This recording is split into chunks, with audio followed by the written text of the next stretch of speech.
Assalamualaikum warahmatullahi wabarakatuh.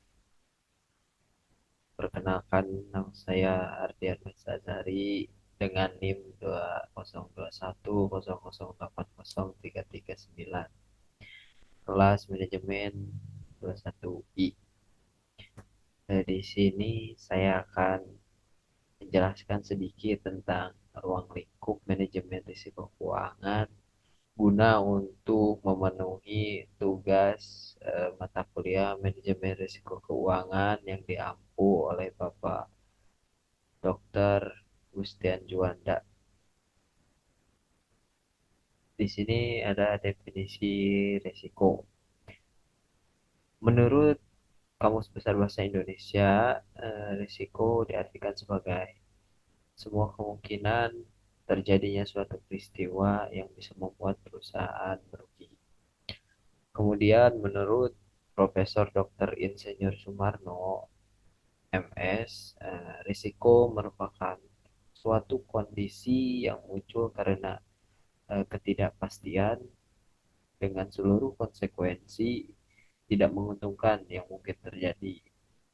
Lalu ada juga menurut Martono dan Agus Harjito, risiko adalah penyimpangan hasil atau return yang diperoleh dari rencana hasil atau return yang diharapkan. Lalu ada klasifikasi risiko. Di sini diklasifikasikan risiko ada empat. Yang pertama ada risiko yang dapat diukur dan risiko yang tidak dapat diukur. Lalu yang selanjutnya ada risiko finansial dan risiko non finansial. Selanjutnya risiko fundamental dan risiko khusus. Lalu yang terakhir ada risiko murni dan risiko spekulatif. Selanjutnya ada klasifikasi risiko murni, di antaranya yaitu risiko personal, risiko properti, risiko liabilitas, dan risiko karena kesalahan pihak lain. Mengenal manajemen risiko keuangan. Manajemen risiko keuangan adalah suatu proses yang dilakukan untuk mengidentifikasi, menganalisis, dan mengelola risiko yang terkait dengan keuangan dalam sebuah organisasi. Risiko keuangan dapat berasal dari berbagai faktor seperti fluktuasi pasar atau perubahan pasar, perubahan regulasi, atau bahkan kesalahan daripada manusia. Tujuannya yaitu untuk mengurangi dampak dampak negatif dari risiko keuangan pada kinerja perusahaan. Contohnya misalkan perusahaan X memiliki portofolio saham yang sangat fundamental. Saat pasar turun secara keseluruhan, portofolio mereka hanya turun sebesar 5% dibandingkan dengan pesaing mereka yang melakukan yang tidak melakukan diversifikasi yang turun sebesar 15%. Ini menunjukkan betapa pentingnya manajemen risiko keuangan dalam melindungi nilai perusahaan. Lalu, mengapa manajemen risiko itu penting? Karena manajemen risiko keuangan merupakan suatu hal yang sangat penting bagi perusahaan karena dunia bisnis yang penuh dengan ketidakpastian. Resiko keuangan dapat terjadi kapan saja dan dari mana saja. Oleh karena itu, para pembi para pemimpin bisnis harus memahami betapa pentingnya manajemen risiko keuangan dalam menjaga keberlangsungan bisnis mereka. Selain itu juga manajemen risiko keuangan dapat membantu mengurangi risiko kerugian keuangan yang tidak diinginkan serta meningkatkan kepercayaan investor dan kreditor terhadap organisasi atau perusahaan. Dengan melakukan manajemen risiko keuangan yang baik, perusahaan dapat menghindari kerugian finansial yang besar akibat dari risiko yang tidak terduga. Selain itu, manajemen risiko keuangan juga dapat membantu perusahaan untuk mengambil keputusan yang lebih bijaksana dalam mengelola aset liabilitas mereka. Lalu ada tipe-tipe risiko keuangan. Tipe-tipe risiko keuangan dapat dibagi menjadi beberapa kategori, di antaranya yaitu risiko pasar, risiko kredit, risiko operasional, dan risiko likuiditas. Yang pertama ada risiko pasar. Risiko pasar ini berkaitan dengan perubahan harga aset atau komoditas di pasar global yang dapat mempengaruhi nilai investasi suatu perusahaan. Contohnya adalah ketidakstabilan harga minyak dunia yang berdampak pada perusahaan-perusahaan energi. Lalu yang selanjutnya ada risiko kredit.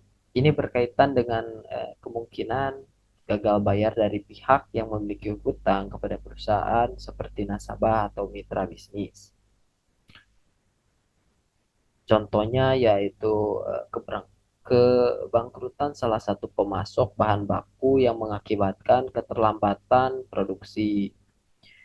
Lalu risiko operasional terkait dengan kesalahan manusia, sistem atau proses bisnis yang dapat menyebabkan kerugian finansial bagi perusahaan.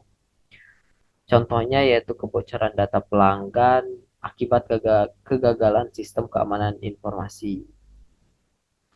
Lalu yang terakhir ada rasio likuiditas, berkaitan dengan kemampuan perusahaan untuk memenuhi kewajiban keuangan jangka pendek. Contohnya misal ketidakmampuan perusahaan membayar gaji karyawan karena dikarenakan aliran kas tersebut tidak mencukupi.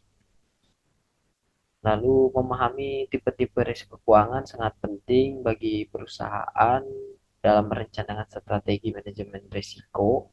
Dengan mengetahui potensi risiko yang mungkin terjadi, perusahaan dapat mengambil langkah-langkah preventif atau mitigasi guna mengurangi dampak negatif dari risiko tersebut. Lalu di sini ada tahapan-tahapan manajemen risiko keuangan. Tahapan dalam melakukan manajemen risiko keuangan terdiri dari identifikasi risiko, penilaian risiko, pengendalian risiko, dan pemantauan risiko. Pertama-tama, eh, tahapan yang harus dilakukan yaitu mengidentifikasi risiko dengan cara mengidentifikasi potensi-potensi ancaman yang dapat mempengaruhi kinerja keuangan organisasi. Setelah itu, resiko dinilai untuk mengetahui seberapa besar dampaknya terhadap organisasi.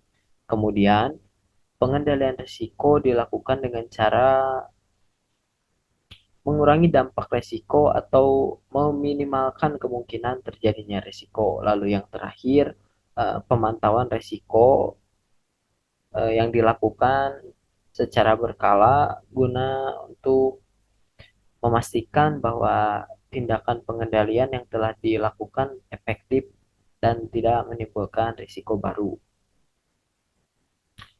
Sebagai contoh kasus nyata, pada tahun 2010, perusahaan minyak British Petroleum mengalami kebocoran minyak di Teluk Meksiko yang menyebabkan kerugian finansial yang besar. Hal ini terjadi karena perusahaan tersebut tidak menerapkan manajemen risiko keuangan dengan baik dalam operasinya. Jika perusahaan tersebut telah melakukan tahapan-tahapan dalam manajemen risiko keuangan yang benar, maka kebocoran minyak tersebut dapat dicegah atau minimal dampaknya terhadap keuangan perusahaan bisa diminimalkan. Lalu ada selanjutnya implementasi manajemen risiko keuangan. Tahapan pertama dalam mengimplementasikan manajemen risiko keuangan yaitu melakukan identifikasi risiko. Langkah ini melibatkan pengumpulan informasi tentang risiko-risiko yang mungkin terjadi dan potensi dampaknya pada organisasi. Contohnya ketika sebuah bank berencana untuk memberikan pinjaman kepada seorang nasabah, risiko kredit harus diidentifikasi dan dievaluasi untuk memastikan bahwa risiko tersebut dapat dikelola dengan baik. Setelah itu, setelah resiko-resiko diidentifikasi, tahap selanjutnya yaitu mengevaluasi. Pada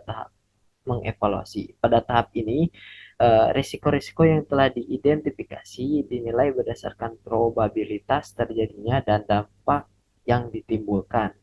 Dalam hal ini, perusahaan harus menentukan tingkat risiko yang dapat diterima dan membuat strategi untuk mengurangi risiko tersebut. Lalu yang langkah selanjutnya atau yang terakhir yaitu mengimplementasikan strategi manajemen risiko keuangan yang telah disusun.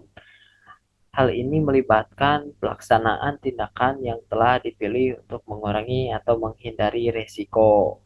Misalnya jika risiko kredit diidentifikasi sebagai risiko utama, maka bank dapat memperketat persyaratan pemberian pinjaman atau menolak permohonan pinjaman dari nasabah yang dianggap tidak memiliki risiko kredit yang tinggi.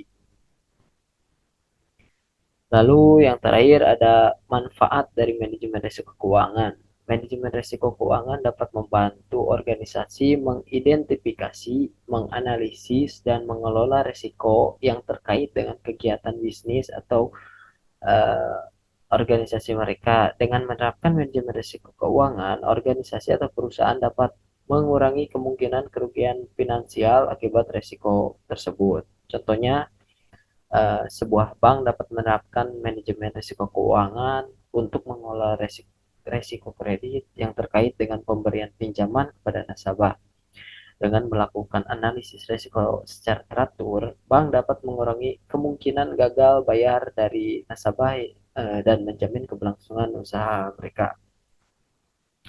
Terima kasih, mungkin hanya itu saja yang dapat saya sampaikan. Mohon maaf jika ada kesalahan dalam bertutur kata. Sekian dari saya. Wassalamualaikum warahmatullahi wabarakatuh.